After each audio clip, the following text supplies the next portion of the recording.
So, we've ended the last of these videos about the Alcibiades with the discovery that the self was the soul, and with the discovery that Socrates was actually Alcibiades' only true lover, as he loves not his body, which is something that will disappear, and that which it is not that important anyway. He loves the soul of Alcibiades, and so he will remain loyal to Alcibiades as long as Alcibiades remains loyal to himself. That is to say, he to his own true self he is true, as Polonius from Hamlet would have it, as long as he improves himself through self-knowledge.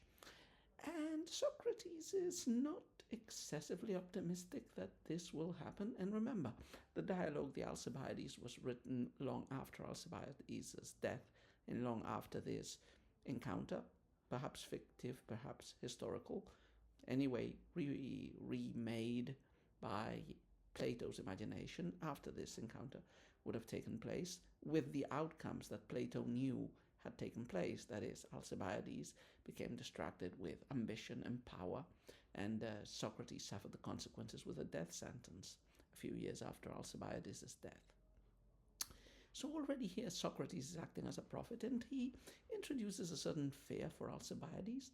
He worries that he is too ambitious, and that if you join this with the corruptive influence of the other Athenians, this will probably pull him away from self-cultivation.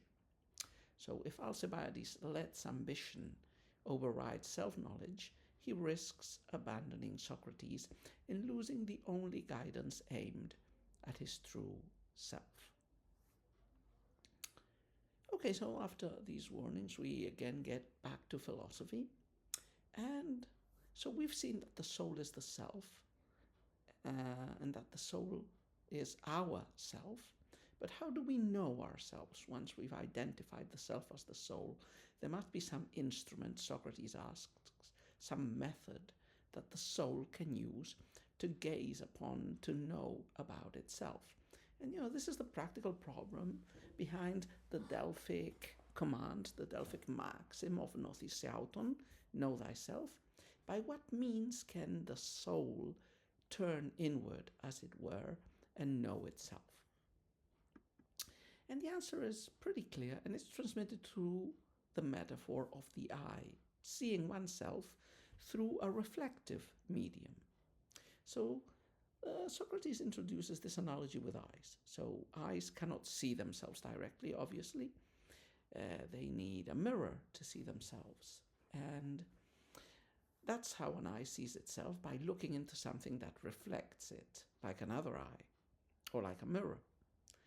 So the reflective part of the eye, when you're looking into another's eye, the pupil, functions as a natural mirror of sorts. And, extending this metaphor, a soul can't know itself directly, but it has a way. It knows itself by looking into somebody else's soul, especially that part of another person's soul that is capable of knowing and of understanding.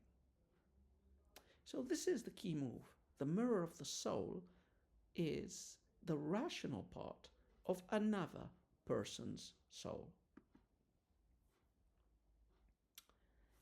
So what parts of another person's soul reveal our own soul? As we've said, this will be the higher functions of another person's soul. Basically, understanding, reasoning, and self-restraint, what the Greeks called sophrosine, which is the topic of another of the Platonic dialogues.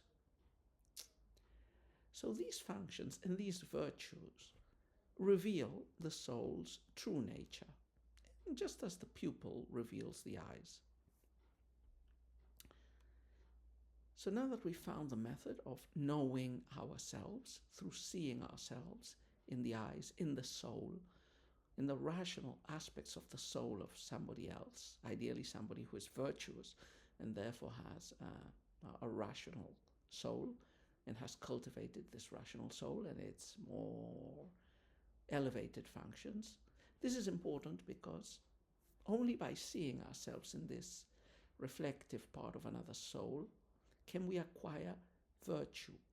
And acquiring virtue and knowing our soul, this is the way that we can know not only ourselves, but how we can improve ourselves, and ultimately how we can arrive to anything at all, to any kind of knowledge in a stable way.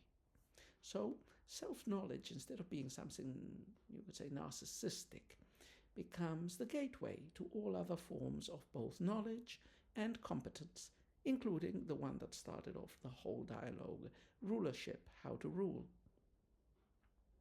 One must acquire virtue to rule. And before one has acquired it, it is better they be ruled by the most virtuous.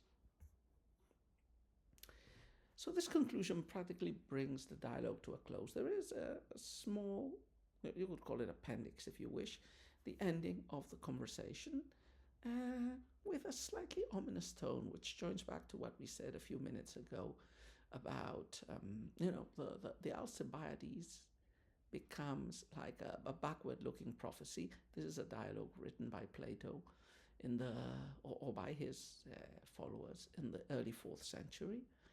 Plato knows how this story ends. He knows that Alcibiades will not pay attention to Socrates, that he will be besotted by popular favor and engage in reckless adventures, that he will swap sides in the Peloponnesian War and do great but not good deeds, end up murdered in Asia. And he knows Socrates will be judged guilty of impiety, asebeia, and of corrupting the youth. And however seriously you take these charges, whether you do believe that the Athenians of the early 4th century did believe Socrates had corrupted the youth, or they were just using them as trumped up charges to execute him, both reasons would flow into the same river. The reason for executing, or one of the main reasons for executing Socrates, is that he was seen as the head, or at least associated with, a bunch of young aristocratic, anti-democratic youths, including first and foremost Alcibiades, but also others like some of the 30 tyrants during the period of oligarchic dictatorship in Athens, like Critias and a few others. So he was seen as, besmirched by contact and probably having even taught or stimulated these people to be anti-democratic. And so Socrates was condemned to death. And this is reflected in Socrates' skepticism and the slightly dark note in which the dialogue ends. So Alcibiades has followed all through the argument. The self is the soul. Self-knowledge requires looking into the rational part of another's soul. Self-care means cultivating virtue. Alcibiades agrees. He declares that he will stay close to Socrates and pursue the life of virtue under his guidance, which we know is not going to happen. And, Socrates makes his skepticism known in a light-hearted way, but as I was saying, with all the background we know, it's an ominous note. So he fears that the city of Athens, with its flattery and ambitions, may get the better of both Alcibiades and himself. Yeah?